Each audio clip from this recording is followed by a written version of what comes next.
देवीचं दर्शन मी घेऊन येतोपर्यंत आईनी आणि ताईंनी पोळ्या करून ठेवल्या होत्या. आल्यानंतर पहिलं पोरांना जेवायला घातलं. मुलं ही देवाघरची फुलं असतात. नंतर मुलांचं जेवण झाल्यावर सवासिनींना जेवायला घातलं. सवासिनींचं जेवण झालं, सगळं आवरलं. टावेल वाळत घालायची फिक्स जागा म्हणजे घरातील खुर्ची. नंतर थोडा सगळी कामं आवरून आराम केला आणि तासभराने पुन्हा लसूण लावायला घेतला.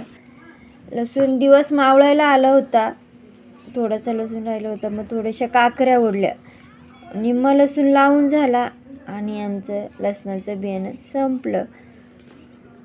पोरं पण बघा किती मदत करतात. गावाला आल्यावरती त्यांना मध्ये लुडबुड केलं नाही तर जमणारच नाही. एक जण खांडतंय, एक जण ओढतंय, एक जण दगडी उचलतंय. त्यांची मजाच वेगळी. मग नंतर आम्ही गेलो गावामध्ये लसूण आणायला, तर हे काका लोहार काम करत होते. नंतर आम्ही फिल्टरचं पाणी भरून घेतलं आणि पुन्हा निघालो घरी.